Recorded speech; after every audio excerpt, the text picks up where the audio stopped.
Friends, welcome back to my channel I read for you.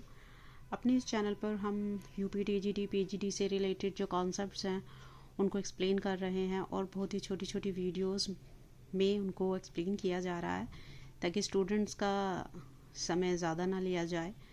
तो ये जो concepts हैं ये बहुत ही इम्पॉर्टेंट हैं यूपी टीजीटी और पीजीटी दोनों के लिए ही। तो इन्हें बहुत ही सिंपली वे में हम एक्सप्लेन कर रहे हैं। आई होप आपको ये वीडियोस बहुत अच्छी लगेंगी। Let's get started. तो आज का जो हमारा कॉन्सेप्ट है वो है टचस्टोन मेथड। टचस्टोन मेथड जो है उस कॉन्सेप्ट को जो लेकर आए थे उसे प्रोपाउंड किया था मैथ्यू अर्नोल्ड ने। मैथ्यू अर्नोल्ड जो हैं वो बहुत ही रिनाउंड पोएट हैं, वो एक क्रिटिक भी रहे हैं और विक्टोरियन एरा से रिलेटेड हैं।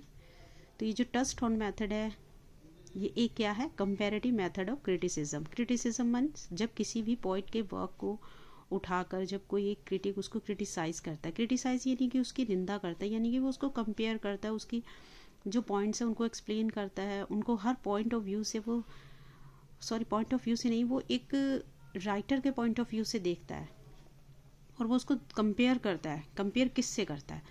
कंपेयर करता है वो पुरानी जो मास्टरपीस होते हैं उनके कुछ पैसेजेस को उठा के उनको कंपेयर करता है। तो इसलिए टचस्टोन मेथड को कंपैरेटिव मेथड ऑफ क्रिटिसिज्म कहा जाता है।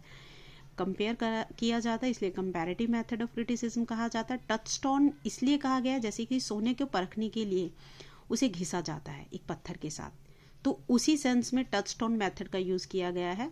इसी तरह राइटर्स हैं, जो पोइट्स हैं, उनके वर्क को कंपेयर करना है तो पुराने जो मैथ्यू अर्नोल्ड के अनुसार पुराने जो राइटर्स हैं उनमें भी उन्होंने कुछ चुनिंदा राइटर्स को लिया है, उनके कुछ वर्क के कुछ पैसेजेस को उठाया जाता है और उससे इन वर्क को कंपेयर किया जाता है। तो इसलिए इस वर्क को टचस्टोन मेथड कहा जाता है। ये जो उनका टचस्टोन मेथड था इसे उन्होंने प्रोपाउंड किया था अपने एक ऐसे द स्टडी ऑफ पोइट्री। तो ये नाम हमें याद रखने हैं एग्जाम पॉइंट ऑफ व्यू से। The study of poetry, touchstone method, concept by Matthew Arnold. It is a comparative method of criticism, an established standard or principle by which something is judged. किसी को भी जज, किसी भी चीज़ को, किसी work को जज करने के लिए एक स्टैंडर्ड है, एक नॉर्म सेट कर दी जाती है, एक स्टैंडर्ड सेट कर दिया गया है कि इनके वर्क को उठाना है, इनके पैसेजेस को उठाना है, तब एक राइटर के वर्क को से कंपेयर किया जाएगा, तब माना जाएगा कि हाँ वो एक अच्छा वर्क है, वो सभी इन चीज़ों की कसौटी को पूरा कर रहा है। उस सेंस में टचस्टोन मेथड को यूज़ किया जाता है।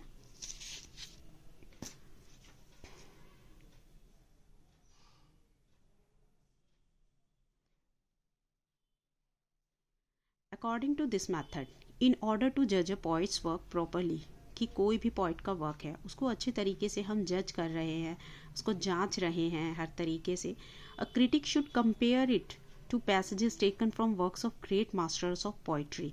पोइट्री के वर्क को उठा रहे हैं तो पोइट्री के ही मास्टर्स हैं, उनके वर्क के पैसेजेस को उठाना है हमें और वहाँ उनको मिलाना है, उनको कंपेयर करना है।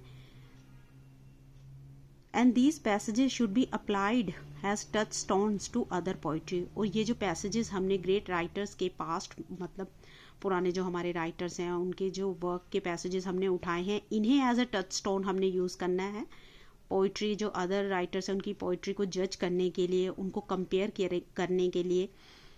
तो इस सेंस में इसको यूज़ करेंगे। तो जो मैथ्यू अर्नोल्ड हैं उन्होंने कौन कौन से राइटर के वर्क को टचस्टोन माना है? होमर, डांटे, शेक्सपियर। तो इन 3 राइटर्स के नाम भी हमें अपने दिमाग में रखने हैं कि सवाल ये बनता है कि कौन कौन से राइटर्स को मैथ्यू अर्नोल्ड ने टचस्टोन मेथड में जिक्र किया है? होमर, दांते, शेक्सपियर। तो आई होप आपको हमारी ये छोटी छोटे कॉन्सेप्ट के लिए छोटी छोटी वीडियोस बहुत अच्छी लगी होंगी। इसी तरह हमें सपोर्ट कीजिए, हमारी वीडियोस को लाइक कीजिए एंड शेयर कीजिए और नेक्स्ट वीडियो के लिए वेट कीजिए। Thank you.